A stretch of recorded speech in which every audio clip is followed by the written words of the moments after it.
Existem obras de arte que guardam segredos tão fascinantes que não conseguimos parar de contemplá-las. Cada vez que voltamos nosso olhar para elas, descobrimos algo novo, algo que nos intriga ainda mais. O retrato dos Arnolfini, criado por Jan van Eyck em 1434, é exatamente assim. Uma pintura que parece guardar mistérios em cada centímetro de sua tela. Quando vemos pela primeira vez, achamos que é apenas um retrato elegante de um casal rico. Mas basta observarmos com mais atenção para percebermos que há muito mais acontecendo ali. Por isso, muitos especialistas consideram esta a obra mais enigmática de toda a história da arte. Uma pintura que, mesmo depois de quase 600 anos, ainda provoca debates acalorados entre historiadores. Durante muito tempo, todo mundo tinha certeza. Era um retrato de casamento. Simples assim. Mas então, alguns detalhes começaram a incomodar os pesquisadores. O vestido volumoso da mulher, o cachorrinho aos pés do casal e principalmente aquelas duas figuras misteriosas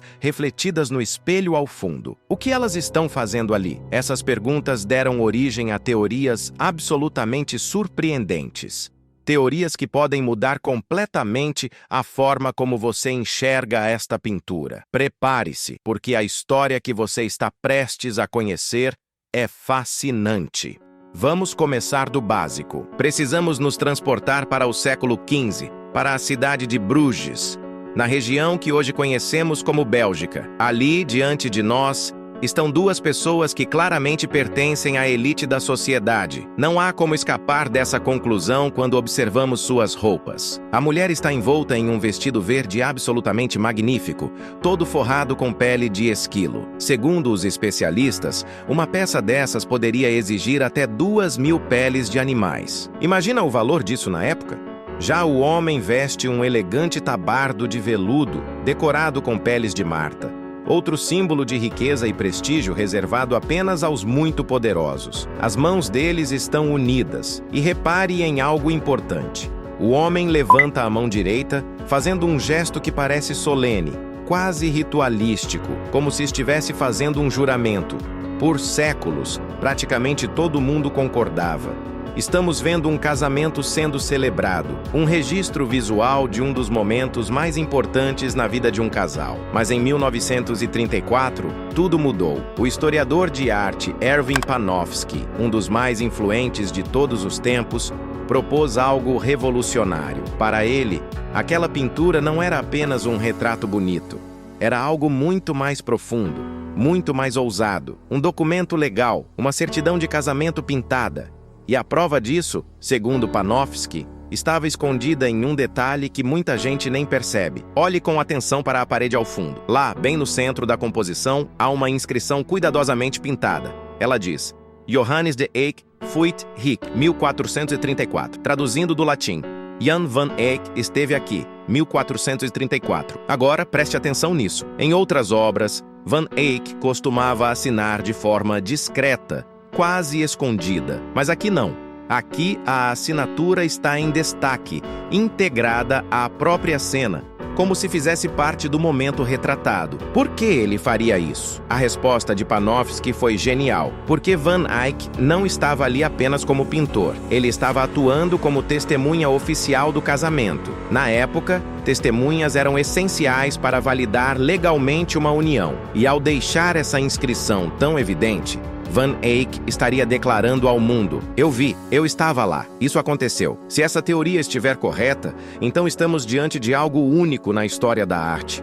Uma pintura que é, ao mesmo tempo, uma obra-prima estética e um documento jurídico oficial. Mas a história fica ainda mais intrigante quando observamos outro elemento da composição. Logo abaixo da assinatura, há um espelho circular, pequeno, mas absolutamente extraordinário em seus detalhes. É um espelho convexo, emoldurado por 10 minúsculos medalhões pintados. Cada um deles mostra uma cena da paixão de Cristo, desde sua prisão até a crucificação. Já isso por si só seria impressionante, mas Van Eyck foi além, muito além. Dentro do espelho, ele pintou o reflexo da sala inteira. E quando digo inteira, é inteira mesmo. Conseguimos ver as costas do casal, a janela com suas laranjas no parapeito, frutas raríssimas e caríssimas na época, o lustre pendurado no teto até as vigas de madeira. A precisão é tão absurda que os especialistas acreditam que Van Eyck deve ter usado pincéis de um único fio de cabelo para conseguir esse nível de detalhe. É virtuosismo técnico no mais alto nível. Mas espere, tem mais. Se você olhar com bastante atenção para o reflexo no espelho, vai perceber algo intrigante perto da porta. Duas figuras adicionais. Uma vestida de azul, outra de vermelho. Quem são elas? Para Panofsky, a resposta era óbvia. São as outras testemunhas do casamento. E uma delas, ele sugeria, poderia ser o próprio Van Eyck, inserindo-se na cena de forma sutil, porém inconfundível. Um autorretrato dentro de um reflexo dentro de um retrato. Camadas sobre camadas de significado. Mas nem todos os historiadores concordam com essa interpretação. E quando os pesquisadores começaram a investigar a identidade real do casal, as coisas ficaram ainda mais complicadas. Panofsky identificou o homem retratado como Giovanni di Arrigo Arnolfini e sua esposa, Jeanne Senami. Parecia fazer sentido. Afinal, o quadro ficou conhecido exatamente como o Retrato dos Arnolfini. Só que tem um problema enorme. Pesquisas posteriores descobriram que Giovanni di Arrigo só se casou em 1447. Ou seja, 6 anos depois da morte de Van Eyck.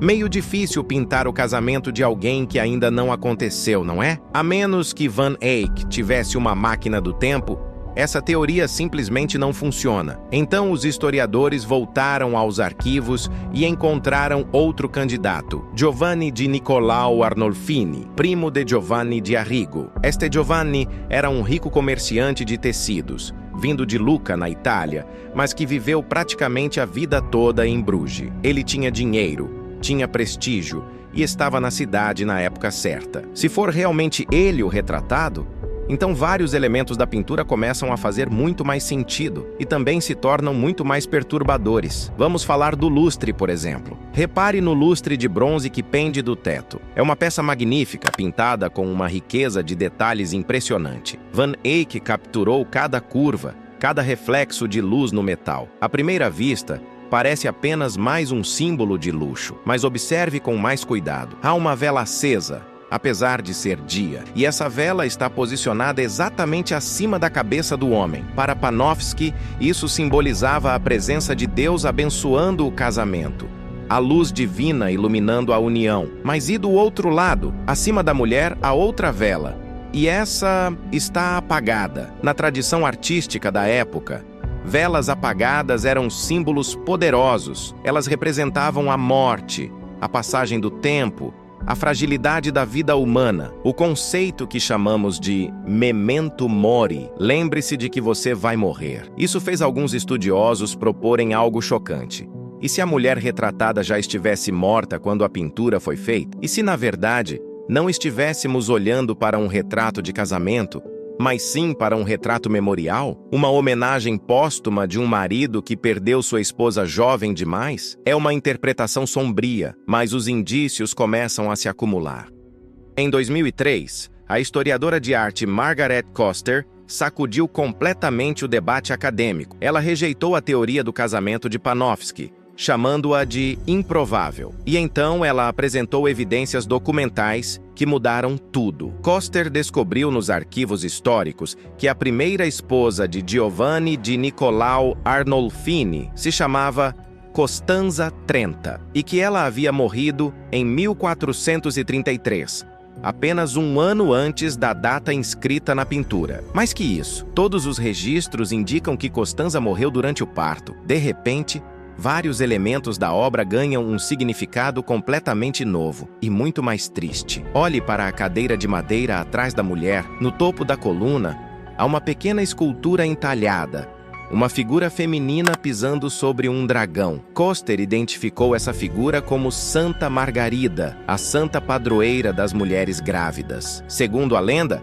ela foi engolida por um dragão e milagrosamente emergiu intacta. Por que colocar esse símbolo ali? E aqui chegamos à questão que divide os especialistas até hoje. A mulher retratada está grávida? Koster tem certeza absoluta de que sim. Outros historiadores discordam completamente.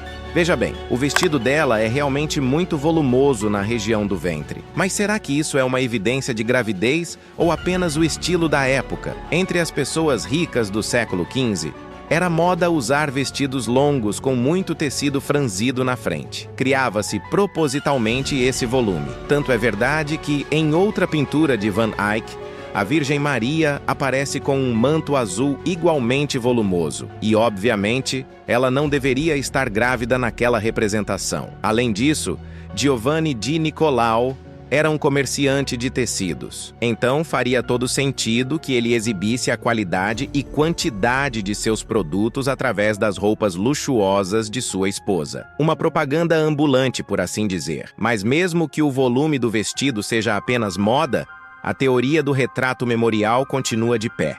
Há outros elementos que a sustentam.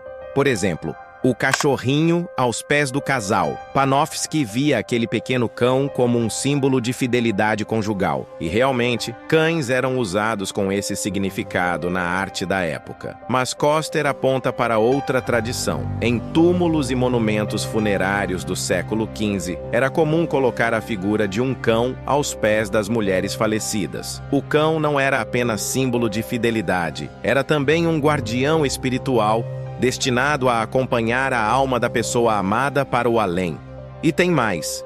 Aquele espelho que já mencionamos. Lembra dos 10 medalhões que o emolduram mostrando a paixão de Cristo? Eles não estão dispostos aleatoriamente. Do lado esquerdo estão as cenas de Cristo vivo. Do lado direito, as cenas de sua morte e sofrimento. E repare onde cada pessoa do casal está posicionada. O homem à esquerda, alinhado com a vida. A mulher à direita, alinhada com a morte. Coincidência? Ou mais um elemento dessa elaborada rede de símbolos tecida por Van Eyck? A verdade é que não sabemos, e talvez nunca saberemos com certeza absoluta. E sabe de uma coisa? Talvez seja exatamente essa ambiguidade que torna esta obra tão extraordinária. Jan van Eyck tinha um talento único para tecer camadas e camadas de significado em cenas que, à primeira vista, parecem absolutamente naturais e simples. Alguns historiadores enxergam mensagens secretas em cada objeto, em cada detalhe. Outros são mais céticos e acreditam que estamos vendo significados onde eles não existem.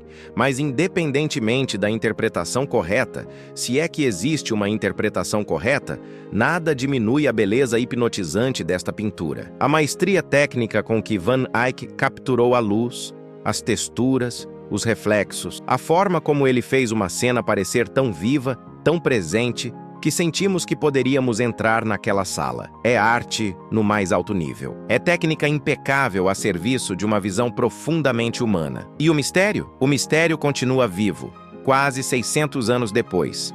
Ainda nos fascina, ainda nos faz voltar para olhar mais uma vez, tentando decifrar o que Van Eyck realmente quis nos dizer. Agora, eu quero saber de você. Qual dessas teorias te convence mais? Você acha que estamos vendo um casamento sendo celebrado? Ou uma homenagem melancólica a uma esposa que partiu cedo demais? A mulher está grávida? Ou é apenas a moda da época? Van Eyck se inseriu no reflexo do espelho como testemunha? Ou isso é apenas nossa imaginação procurando padrões? Deixe sua opinião nos comentários. E se você gostou deste mergulho nos mistérios da arte, não esquece de se inscrever no canal.